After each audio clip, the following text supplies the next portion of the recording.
Why is it that you white people developed so much cargo and brought it to New Guinea, but we black people had little cargo of our own?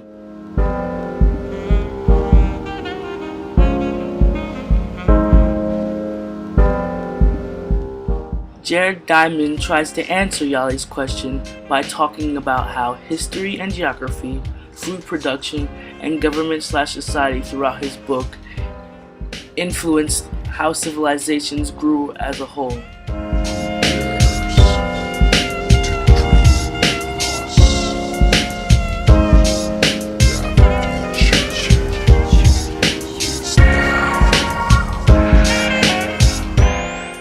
The Clovis people were one of the first American civilizations.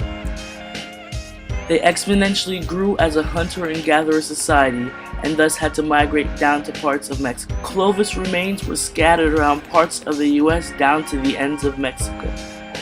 As the Clovis migrated, they gained better social relationships with themselves and gained relationships with the environment. Economic trade has spanned a long time. When one society lacked, they traded with another. Aboriginal hunters often had to trade with the farmers in the Torres Straits.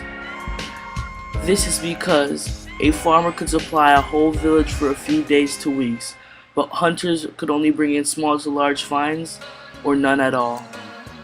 Civilizations grew when they were able to supply themselves through trade. Through trade, people became socially adept and made relationships. Then through trade came the idea of innovation.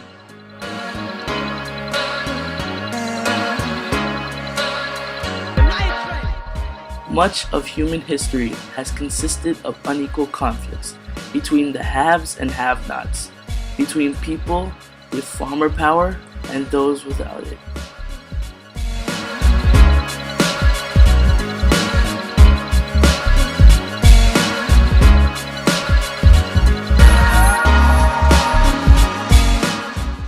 Food production gave power to the early farmers.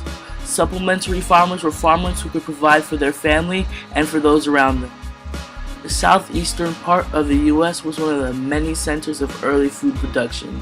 As you can see, the US is now successful. Human relationship was getting much better over time because people had to rely and talk with the farmers. The idea that he had plentiful food constituted him as a man to talk to and form a relationship with. But as societies grew, organization was needed. Who would the people turn to? The farmers.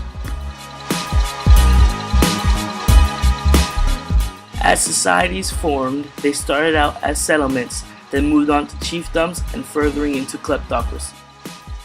Chiefs often did the right thing for their people, but in other times, they doused themselves in luxury. Ancient Egypt being an example. In ancient Egypt, the pharaoh was at the top of the line. Then came his vizier, high priests, and nobles in the high class.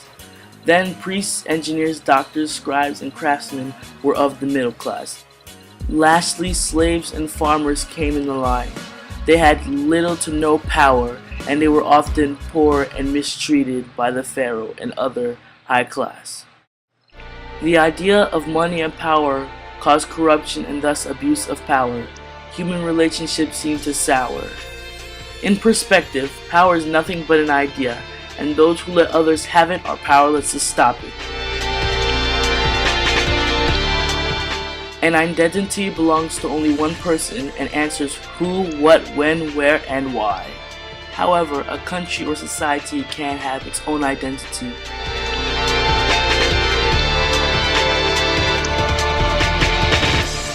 America is America, and it doesn't only consist of one race. America as a country is defined by its culture, and it is made up of many diverse cultures.